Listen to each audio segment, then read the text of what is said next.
వేమూరు మండలం వేమూరు గ్రామం వేమూరు మండల ఉమ్మడి తెలుగుదేశం పార్టీ జనసేన పార్టీ విస్తృత స్థాయి సమావేశంలో పాల్గొన్న మాజీ మంత్రి నక్కా ఆనందబాబు.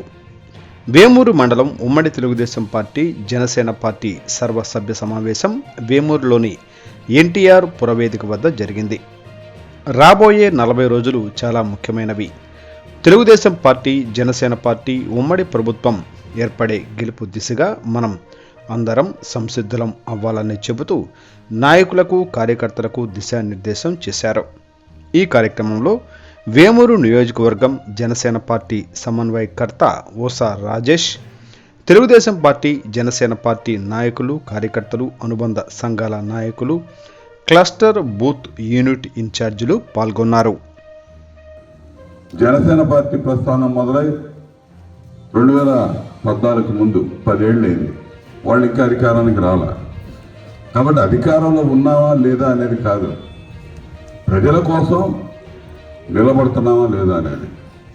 చంద్రబాబు నాయుడు గారు 14 ఏళ్ళు ముఖ్యమంత్రి, 20 ఏళ్ళు ప్రతిపక్ష నాయకుడు. ప్రతిపక్షంలో ఉన్నావా అధికారంలో ఉన్నావా, ఎక్కడున్నా కూడా నిరంతరం ప్రజల గురించి ఆలోచిస్తా ఉన్నావా, ప్రజా ఉద్యమాల్లో ఉన్నావా లేదా అనేది ఇక్కడ ముఖ్యం. జగన్మోహన్ రెడ్డికి అపోజిషన్ తెలీదు.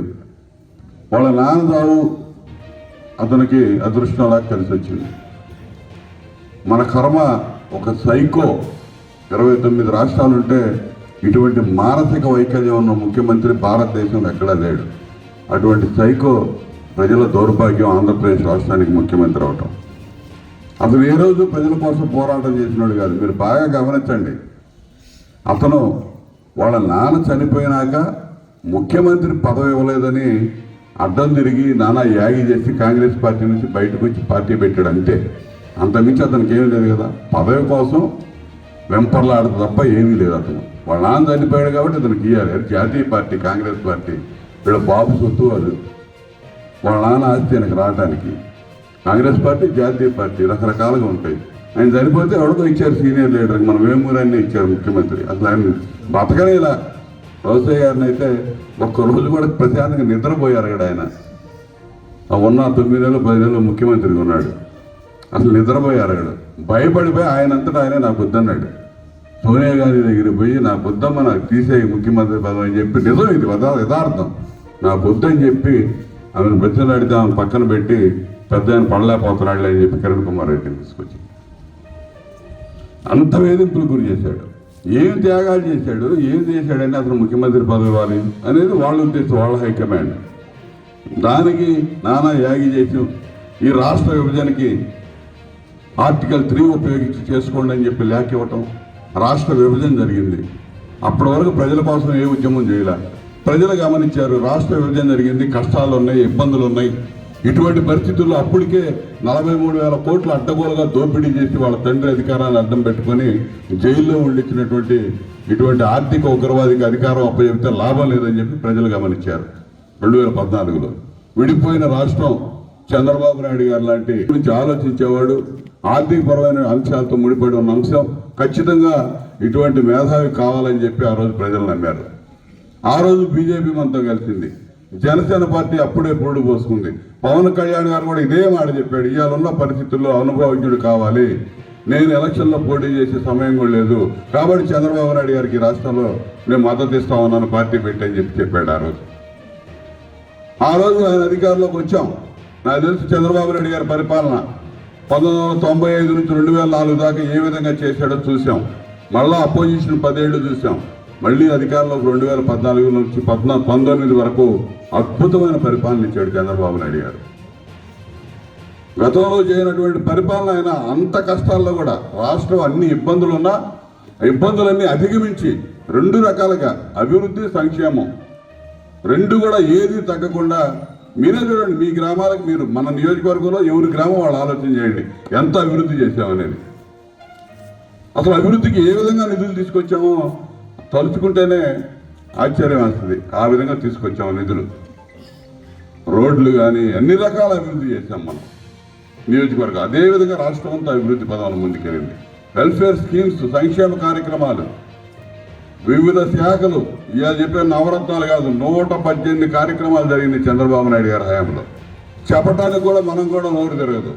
ఎస్సీ ఎస్టీ బీసీ మైనార్టీలకి ఎవరి కార్పొరేషన్ వాళ్ళు ఒక్కొక్కడికి 25 స్కీములు 20 స్కీములు ఉన్నాయి. ఇలా ఒక్కడికి ఒక్క పథకం ఉందా? ఎవరికన్నా నమ్మి ఓట్లేసిన ప్రతి వర్గం దగా కాబడింది. అందరూ మోసపోయారు.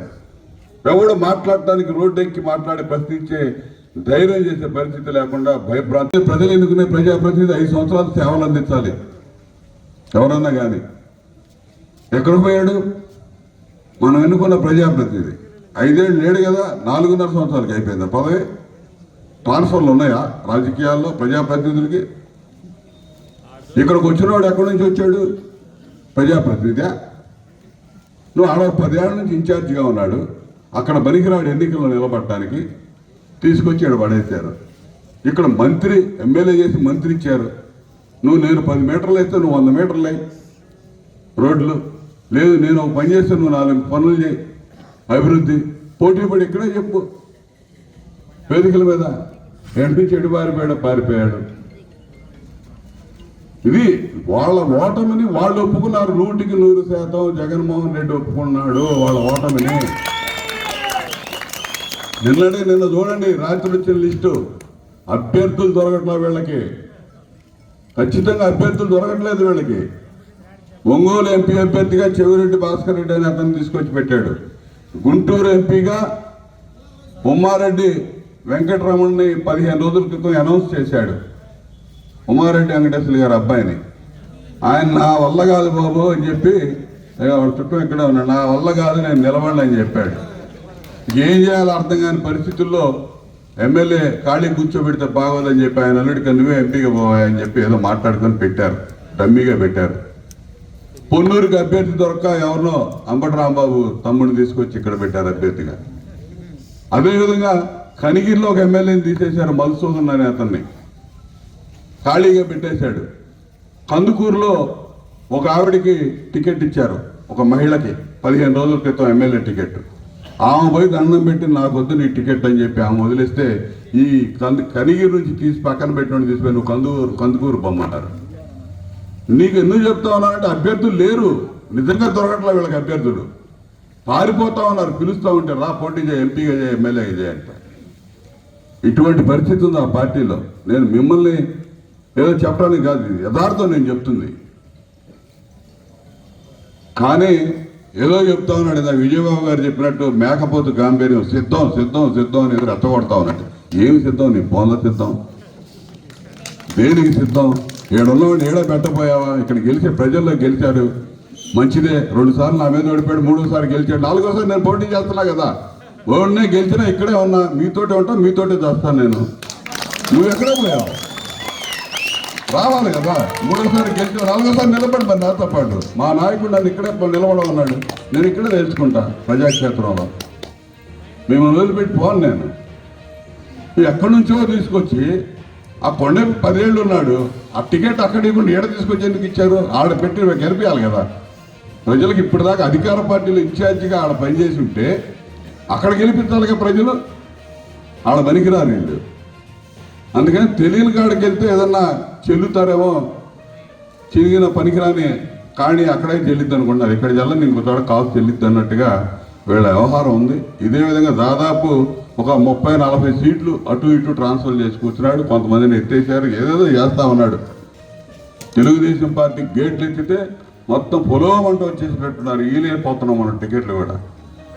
ఇక బ్రహ్మాండమైన సెలక్షన్ 99 సీట్లు చంద్రబాబు నాయుడు గారు, పవన్ కళ్యాణ్ గారు మొన్న ఫస్ట్ లిస్టు రిలీజ్ చేస్తే జనరల్గా 4-5 అసమ్మతులు అసంతృప్తులు సీట్లు రాని వాళ్ళు ఇబ్బందులు ఉంటాయి. ఇతరులాగా అసలు గతి లేని పరిస్థితిలో మరి ఏం చేయాలో తెలియని పరిస్థితుల్లో సీట్లు ఎవరికి ఇవ్వాలో తెలియక అసలు ఎవరు అడిగేవాళ్ళు లేక ఏం చేయాలో కానీ దాని పరిస్థితుల్లో అధికార పార్టీ ఉందంటే వాళ్ళు చేసినటువంటి దుర్మార్గాలు, దౌర్జన్యాలు, దౌర్భాగ్య పరిపాలన దానికి కారణం అని చెప్పి తెలియజేస్తా ఉన్నాను. ఇవన్నీ మీరు ప్రజల్లో తీసుకెళ్ళండి. చంద్రబాబు నాయుడు గారు 2014 నుంచి 19 దాకా అందించినటువంటి పరిపాలన, ఇప్పుడు దాకా నేను చెప్పినటువంటి అభివృద్ధి సంక్షేమ కార్యక్రమాలు, రేపు వచ్చినాక చేయబోతున్నటువంటి అభివృద్ధి కార్యక్రమాలు, సంక్షేమ కార్యక్రమాలు, ఖచ్చితంగా ఎన్నికల మేనిఫెస్టో సూపర్ 6 మనం ఇచ్చాం. బాబు షూరిటీ భవిష్యత్తు గ్యారంటీ గతంలో ప్రజల్లో తీసుకెళ్ళాం. జనసేన అధినేత పవన్ కళ్యాణ్ గారు కూడా కొన్ని షణ్ముఖ సూత్రం అని చెప్పి వారు కూడా కొన్ని కార్యక్రమాలు దీనికి యాడ్ చేయబోతా ఉన్నాడు. అన్నీ కలిపి ఫుల్ ప్లెడ్జ్డ్గా మేనిఫెస్టో కూడా తీసుకురాబోతా ఉన్నాం. ఈలోపు ఇవన్నీ ఇంటింటికి తీసుకెళ్ళాలి. అసలు ఈ మీటింగ్ పెట్టిన కారణం ప్రధానంగా ఈ కార్యక్రమం ఇంటింటికి మీరు చేరవేయాలి. జన సైనికులు, తెలుగుదేశం పార్టీ కార్యకర్తలు మొత్తం కూడా సమన్వయంతో ఈ కార్యక్రమాన్ని చేరవేయాలని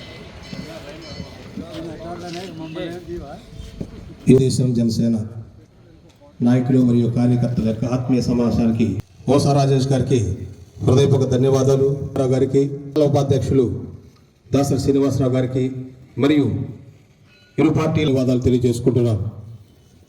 ఈరోజు ఇరు పార్టీల యొక్క నాయకులు, కార్యకర్తలతో ఏర్పాటు చేయటటువంటి ఈ ఆత్మీయ సమావేశం యొక్క ఉద్దేశం మరి చిన్న చిన్న మనస్పర్ధలు ఉన్నాయన్నమాట. అది అపోహ మాత్రమే. అటువంటి అసత్య ప్రచారం మీ అందరికీ సభాముఖంగా తెలియజేస్తున్నాను. అందరు చెప్తున్నారు, అవేమీ పట్టించుకోకుండా రాబోయే ఎలక్షన్లో మన యొక్క అందరి కర్తవ్యం మన వేమూరు నియోజకవర్గం నుండి ఉమ్మడి అభ్యర్థించినటువంటి మన ప్రీతమ నాయకులైనటువంటి గెలిపించడమే తోడ్పడి ప్రతి తెలుగు రైతు అంశెట్టి కిషోర్ గారు.